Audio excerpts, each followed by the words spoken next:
Dictation की गति है 100 शब्द प्रति मिनट। डिक्टेशन स्टार्ट करते हैं 3 सेकंड बाद। स्टार्ट।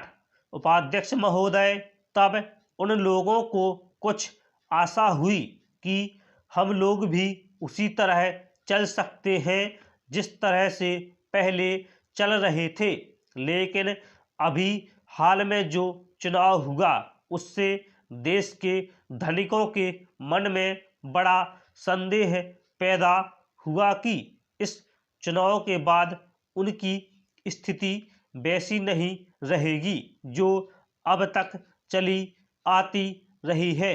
गरीबी और अमीरी के बीच में अब तक जो बहुत बड़ा अंतर चला आ रहा था उसको अब तेजी से दूर करने का प्रयत्न किया जाएगा। श्रीमान, मैं आपका बहुत ही आभारी हूँ जो आपने सदन में चालू वर्ष के बजट पर अपने विचार प्रकट करने का अवसर दिया है। मैं इस बजट का समर्थन करना चाहता हूँ। श्रीमान, मैं सबसे पहले अपने दल के नेता प्रधानमंत्री को इस बात के लिए बधाई देना चाहता हूँ कि उनके नेतृत्व में देश में कांग्रेस दल को स्पष्ट बहुमत मिला और इसके फलस्वरूप यहाँ पर केंद्र में एक ऐसी सरकार का गठन हुआ जो कि देश में वास्तव में समाजवाद लाना चाहती है।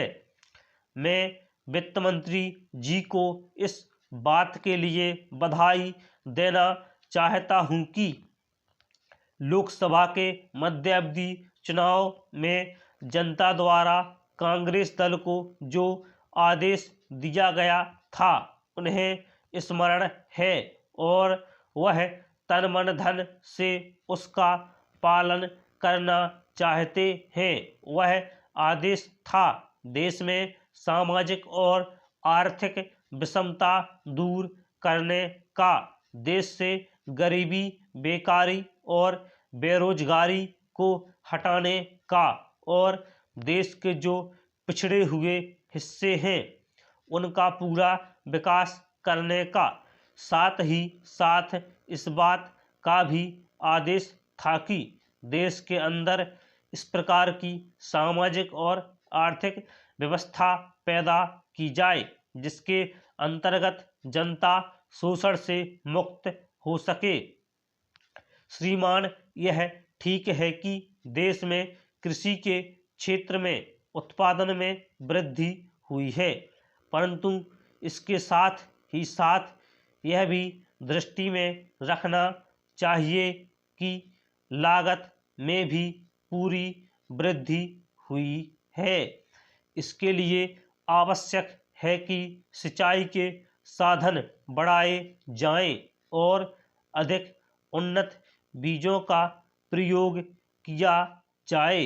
आज कृषकों को कृषि के यंत्र मिलने में बहुत कठिनाई हो रही है। जैसे छोटे छोटे ट्रैक्टरों का देश में बड़ा अभाव है। उनके बनाने के लिए शीघ्र नए कारखाने खोले जाएं, जिससे कृषकों को जल्द से जल्द ट्रैक्टर मिल सकें। देश तभी प्रगति करेगा, हमारा ऐसा विश्वास है। स्टॉप।